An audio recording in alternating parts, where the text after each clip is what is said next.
Անկարապետյան նախ Ալիևի պատրաստելու հավանականության հետ կապված որպես նաև մարդ, որ ունի քաղաքագիտական կրթություն, վստահեցնում եմ, որ մի երկրի մանավանդ Ադրբեջանի կարգավիճակ ունեցող երկրի ղեկավարի ցանկությամբ չէ տարածաշրջանում նոր պատերազմ սկսելը, միլիոն գործոններ կան, որ պիտի համընկնեն, որից հետո նոր կարող է այդպիսի բան թույլ տալ իրեն, սա այս պատերազմի անընդհատ սպառնալիքի հետ կապված, բայց մեկ այլ հանգամանք, որի մասին ուզեմ պիտի խոսեմ, հա, ցանկացած գործի մեջ շատ կարևոր բան է մոտիվացիան։ Նիկոլ Փաշինյանի պարագայում իշխանություն պահելու մոտիվացիան սարսափելի մեծ է, շատ մեծ է։ Չեմ ուզում թվարկել պատճառները, դրանք բոլորին հայտնի են, այսինքն այստեղ էգզիստենցիալ հարցինք ունի իշխանություն պահելու տրամաբանությամբ։ Հայաստանի ընդդիմությանը մինչև ձեր հայտ ներկայացնելը մշտապես այդ քննադատությունը կար, որ ընդդիմությունը այդքան մոտիվացված չի վերցնելու իշխանությունը, ինչքան իշխանությունը մոտիվացված է պահելու իշխանությունը։ Հատկապես մենք գործ ունենք հեղափոխական իշխանության հետ, որը անցել է այդ փշալարի վրայով եւ այլն եւ այլն։ Հիմա ո՞նց կարող եք դուք ձեր ընտրողին հավաստիացնել, որ ձեր մոտիվացիան փոխել Փաշինյանին ավելի շատ է, քան Փաշինյանի մոտիվացիան պահել իշխանությունը։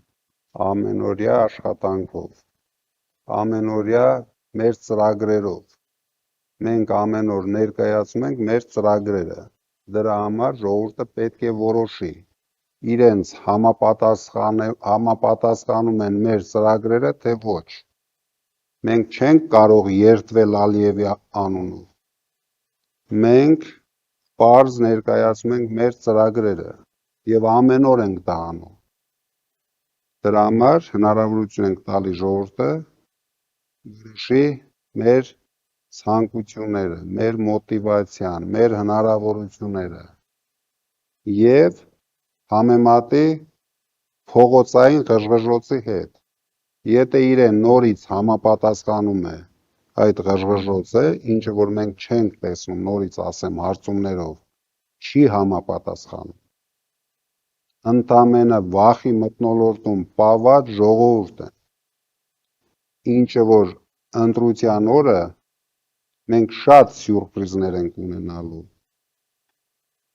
քանի որ եթե 18,000 մարդ դու զանգում ես, ընդամենը 1600-ի հետ ես կարում հարցում անես, 16,000-ը ինչ-որ բան նշանակում է, այդ 16,000-ը շատ հետաքրքիր է լինելու։ Անձնական մոտիվացիայի շարունակության հետ կապված, տեսեք, պարոն Կարապետյան, Նիկոլ Փաշինյանը, ես լավ հիշում եմ, գործընկերներս կվկային, 2007 թվականն էր կարծեմ իմպիչմենտ դաշինք էր ստեղծել, իմպիչմենտ դաշինքի ժամանակ հայտարարեց, որ հեռանում այլևս լրագրությունից, խմբագրական գործից ու վերաբերվում է քաղաքականություն։ Հաստատի 2007-ից 2018 թվական 11 տարվա ընթացքում ինքը հասավ իշխանության։ Հիմա հունիսի 7-ով կյանքը չի ավարտվում։ Դուք ասում եք բնականաբար հաղթելու եք, բայց կարող է նաև այնպես ստացել, որ դառնաք ընդդիմություն, հա? Չի կարող։ Մի պահ, տեսականորեն եկեք բան անենք, այդ թեմայի մասին խոսենք։ Դուք պատրաստ եք ընդդիմադիր լիդերի կարգավիճակի, որպես այդպիսին Հայաստանում։ Ես պատրաստ չեմ ընդդիմադիր լիդերի կարգավիճակին։ Մենք իշխանությունը վերցնելու ենք։ Մենք չենք քննարկում եթեներ, մենք քննարկում ենք երբ։ Այդ երբը լինելու է հունիսի 7-ին։